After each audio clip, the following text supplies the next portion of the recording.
ആകാശവാണി. നമസ്കാരം. പ്രത്യേക വാർത്താ ബുള്ളറ്റിൻ വായിക്കുന്നത് ദീപു എസ് എൽ. UK പ്രധാനമന്ത്രി കെയർ സ്റ്റാർമറിന്റെ 2 ദിവസത്തെ ഇന്ത്യ സന്ദർശനം ഈ മാസം 8 മുതൽ ആരംഭിക്കും. പ്രധാനമന്ത്രി നരേന്ദ്രമോദിയുമായി അദ്ദേഹം ഈ മാസം 9 മുംബൈയിൽ കൂടിക്കാഴ്ച നടത്തും.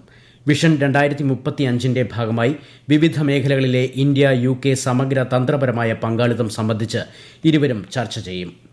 കരുത്തുറ്റ ജനാധിപത്യത്തിൽ രാഷ്ട്രീയ കക്ഷികൾ നിർണായക പങ്കാണ് ഉള്ളതെന്ന് മുഖ്യ തെരഞ്ഞെടുപ്പ് കമ്മീഷണർ ജ്ഞാനേഷ് കുമാർ. ബീഹാറിൽ നിയമസഭാ തെരഞ്ഞെടുപ്പിനുള്ള ഒരുക്കങ്ങൾ അവലോകനം ചെയ്യുകയായിരുന്നു അദ്ദേഹം. 2 ദിവസത്തെ സന്ദർശനത്തിനിടെ ബീഹാറിലെ 12 രാഷ്ട്രീയ പാർട്ടികളുടെ പ്രതിനിധികളുമായി കമ്മീഷൻ ചർച്ച നടത്തുന്നുണ്ട്. 2008 ദേശീയപാത ടോൾ ഫീസ് നിരക്കുകൾ കേന്ദ്ര സർക്കാർ ഭേദഗതി ചെയ്തു. പുതിയ നിയമം അനുസരിച്ച് ഫാസ്ടാഗ് ഇല്ലാതെ ടോൾ പ്ലാസയിൽ പ്രവേശിക്കുന്ന വാഹനങ്ങൾ പണമായി നൽകേണ്ട ഫീസ് ഇരട്ടിയാക്കി. UPI വഴിയാണെങ്കിൽ വാഹനത്തിന് ബാധകമായ ഉപയോക്തൃ ഫീസിന്റെ 1.25 മടങ്ങ് മാത്രമേ ഈടാക്കൂ. അടുത്ത മാസം 15 മുതൽ പുതിയ നിയമങ്ങൾ പ്രാബല്യത്തിൽ വരും. 2026 മാർച്ച് 31 രാജ്യം നക്സൽ മുക്തമാകുമെന്ന് കേന്ദ്ര ആഭ്യന്തരമന്ത്രി അമിത്ഷാ. ഛത്തീസ്ഗഡിലെ ജഗ്ദൽപൂരിൽ ദസറ ആഘോഷങ്ങളിൽ പങ്കെടുക്കുകയായിരുന്നു അദ്ദേഹം. ജനങ്ങളിലേക്ക് വികസനം എത്താത്തതിന് കാരണം രാജ്യത്ത് നിലനിൽക്കുന്ന നക്സൽ പ്രവർത്തനങ്ങളാണെന്നും ശ്രീ അമിത്ഷാ പറഞ്ഞു. പുത്തൻ തലമുറ GST പരിഷ്കരണത്തിൽ വസ്ത്രനിർമ്മാണ മേഖലയിൽ ആശ്വാസകരമായ നികുതി ഇളവുമായി കേന്ദ്ര സർക്കാർ. പുതിയ പരിഷ്കാരങ്ങൾ പ്രകാരം മനുഷ്യനിർമ്മിത നാരുകളുടെ നികുതി 18 നിന്ന് 5%, മനുഷ്യനിർമ്മിത നൂലുകളുടെ നികുതി 12 നിന്ന് 5% കുറച്ചു. ഇതിനു പുറമെ 2500 രൂപ വരെ വിലയുള്ള റെഡിമെയ്ഡ് വസ്ത്രങ്ങളുടെ നികുതി 5% കുറയ്ക്കുകയും ചെയ്തു. ഗാസയിൽ തടവിലാക്കപ്പെട്ട എല്ലാ ബന്ദികളെയും മോചിപ്പിക്കാനുള്ള തീരുമാനവും US സമാധാന നിർദ്ദേശവും അംഗീകരിച്ച ഹമാസിന്റെ തീരുമാനത്തെ പിന്തുണച്ച് ലോക നേതാക്കൾ. ഇന്ത്യയ്ക്ക് പുറമെ UK, ഫ്രാൻസ്, ഓസ്ട്രേലിയ, ന്യൂസിലാൻഡ് എന്നീ രാജ്യങ്ങളിലെ പ്രധാനമന്ത്രിമാർ സ്വാഗതം ചെയ്തു. ശാശ്വതവും നീതിയുക്തവുമായ സമാധാനത്തിനായുള്ള എല്ലാ ശ്രമങ്ങളെയും ഇന്ത്യ ശക്തമായി പിന്തുണയ്ക്കുമെന്ന് പ്രധാനമന്ത്രി നരേന്ദ്രമോദി സമൂഹമാധ്യമത്തിൽ പറഞ്ഞു. ദാദാ സാഹിബ് ഫാൽക്കെ പുരസ്കാരം നേടിയ നടൻ മോഹൻലാലിനെ ആദരിച്ച് സംസ്ഥാന സർക്കാർ. മോഹൻലാലിന് ലഭിച്ച പുരസ്കാരം മലയാള സിനിമയ്ക്കുള്ള അംഗീകാരമാണെന്ന് മലയാളം വാനോളം ലാൽ സലാം പരിപാടി ഉദ്ഘാടനം ചെയ്യവേ മുഖ്യമന്ത്രി പിണറായി വിജയൻ പറഞ്ഞു. തനിക്ക് ലഭിച്ച ദാദാ സാഹിബ് ഫാൽക്കെ പുരസ്കാരം കേരളത്തിന് സമർപ്പിക്കുന്നതായി നടൻ മോഹൻലാൽ പറഞ്ഞു. സംസ്ഥാനത്ത് കോൾഡ്രിപ്പ് സിറപ്പിന്റെ വിൽപ്പന ഡ്രഗ്സ് കൺട്രോൾ വകുപ്പ് നിർത്തിവയ്പ്പിച്ചതായി ആരോഗ്യമന്ത്രി വീണ ജോർജ്.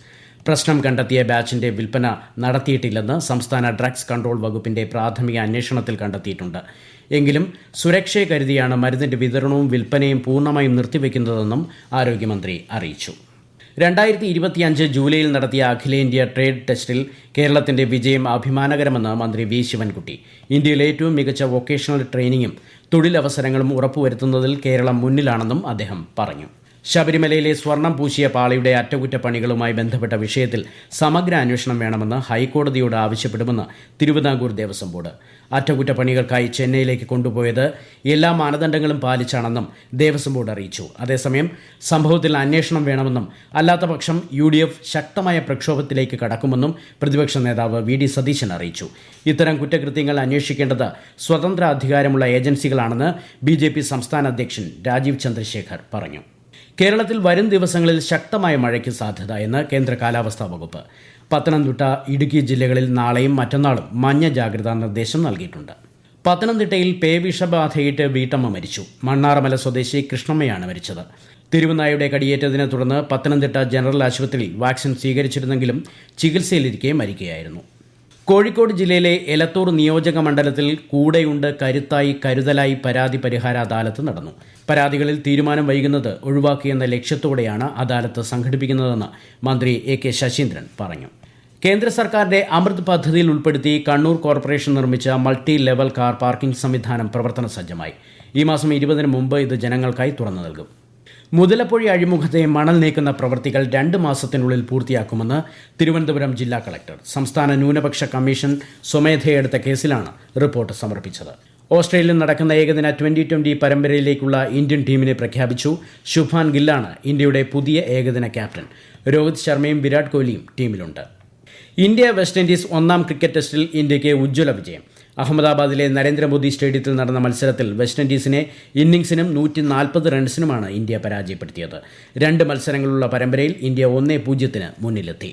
പ്രത്യേക വാർത്താ ബുള്ളറ്റിൻ കഴിഞ്ഞു. അടുത്ത വാർത്താ പ്രക്ഷേപണം നാളെ രാവിലെ 6:45.